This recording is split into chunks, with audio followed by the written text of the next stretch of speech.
Next question. This one concerns Aaron Rodgers. Aaron bleeping Rodgers. The flip side of Tom Brady. The quarterback who has always been style over substance. The one who has consistently, routinely crumbled under playoff pressure. The one who's going to be a first ballot Hall of Famer like Russell Westbrook is going to be a first ballot Hall of Famer strictly off regular season dynamism, off regular season all-time greatness, not postseason, not when it matters. When it matters, Aaron Rodgers has been nothing but, as Twitter said the other night, Aaron Fraudgers. I wish I had thought of that as it trended after they lost, the Packers did on Saturday night, because that's how I have been portraying Aaron from the very start. I hark back to watching Aaron play his first year at Cal, played 2 years there. First year starting, and I watch college football mainly, except for my Oklahoma Sooners, live and die for them. But I mainly watch a whole lot of college football to see who can play pro football. I'd heard a lot about Aaron Rodgers. So I'm checking out the bigger games, such as USC at Cal. That day, I watched Jeff Tedford, the Cal coach, yank Aaron Rodgers from a game in which he threw 2 interceptions. He also completed some beautiful passes and had a couple of touchdown passes, but he got yanked in favor of a kid named Reggie Robertson, who took over and led Cal to a huge upset win over Matt Leinart and Reggie Bush. Filed that in my memory bank. And then, as you all remember, the draft came. This is 2 years later. Aaron got left in the green room all the way to pick number 24. Some people thought he might go 1 to the 49ers, his childhood team also, a la Tom Brady's. But Alex Smith went first overall. Aaron went 24th to Green Bay. Wound up being a great pick for Green Bay, given the value at 24. But Aaron had to sit behind Brett Favre for 3 years. In that time, they completely rebuilt his delivery. It was pretty funky at Cal. His footwork was pretty horrible, but it still is. Always has been. And yet, after 3 years, he took over.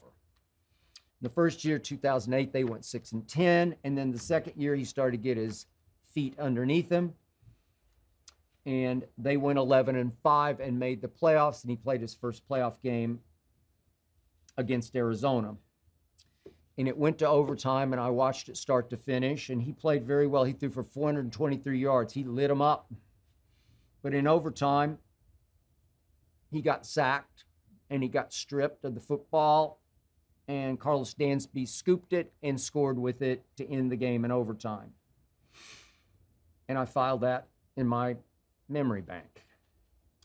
And then you remember 2010, they're off to the races, winning a lot of football games. They go 10-5 with Aaron as the starter that year. He began to take shots at me because I was taking my shots at him, and I don't mind it at all. But I believe that Aaron appealed then and now to those who are easily misled and sometimes easily amused. But I don't mind. Aaron could take shots all he wants back at me, and we invited him on then my show First Take, but he did not take us up on that.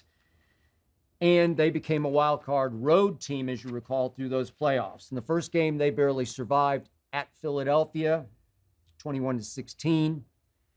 Aaron threw for only 180, but my man Michael Vick made one bad choice at the end of the game, one bad decision, threw a pick into his end zone that ended the game. And then Aaron went on to Atlanta and lit them up. Fish in a barrel he was shooting.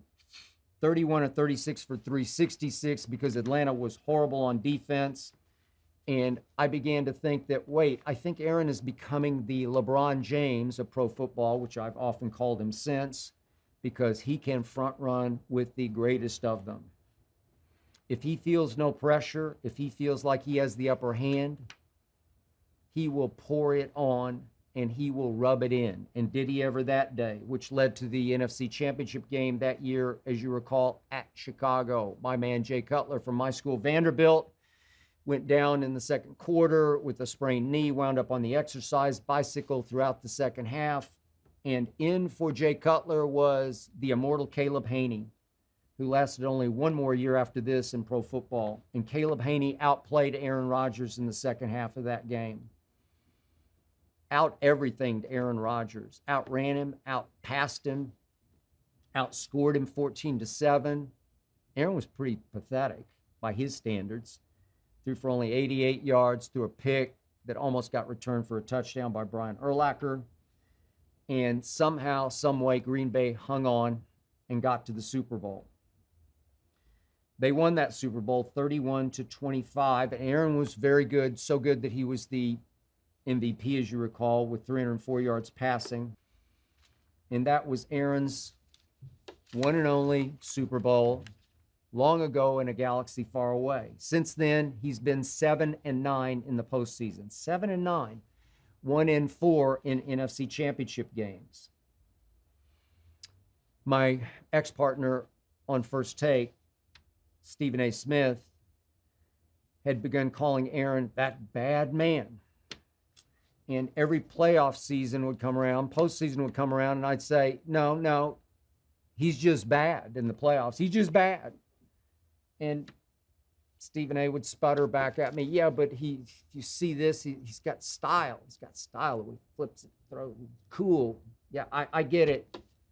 He's choking his brains out in the postseason. And now I work with the great Shannon Sharp, who has told me for 6 years, Aaron Rodgers, transcendent thrower of the foot, greatest thrower of the football ever. Yeah, but what happens in the postseason? Crumbles under expectation. That footwork, it's worse than Russell Westbrook's hands. And the ones that he's won, seriously, think about it. Go look hard at the 7 games that he's won. One was against a receiver having to play quarterback, Joe Webb, and Kirk Cousins, or Kurt Cousins as I call him. And then the Dez caught it game at Lambeau. Dez caught it, ran with it for 2 strides, slammed it down. He's left-handed, slammed it on the goal line. And they took it away. Dallas wins that game. Dallas goes to Seattle. They'd already won at Seattle. They win that game. Dallas is going to the Super Bowl. Dez caught it. And Aaron benefited because somehow they overturned it. And guess who challenged it? Mike McCarthy. Oh, please drop the mic. Way to go.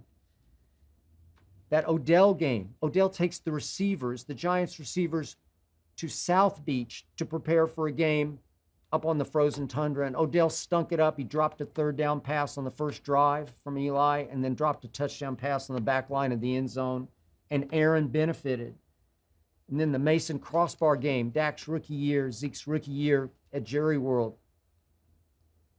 I've never seen 2 crazier field goals in my life. They're inexplicably awful, and they went through by Mason crossbar. I don't know how. Hand of God. One faded right and then somehow came back left indoors, just over the crossbar from 56 yards. It's impossibly great, I guess. I don't know what it was.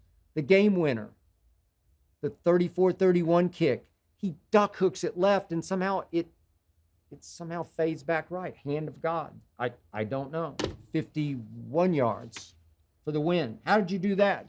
How did you beat the Rams at Lambeau? Well, it's because Aaron Donald had cracked ribs and was a ghost. And then quarterback Jared Goff had a pin recently placed in the thumb of his throwing hand. That's how you beat those guys. Well, I don't know.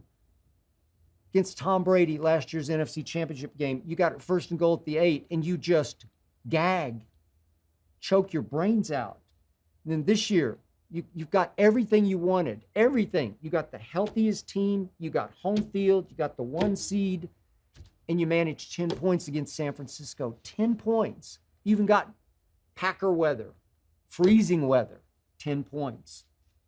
Man, Aaron Rodgers. I got to tell you, I've been right about this guy from day one, dating all the way back to 2008 and 9. And I am sorry for Packer Nation. I feel sorry for Packer Nation because now you are stuck with Aaron bleepin' Rodgers. I hope you enjoyed that video. You ready for more? Make sure you click that subscribe button for all the exclusive content from the Skip Bayless Show.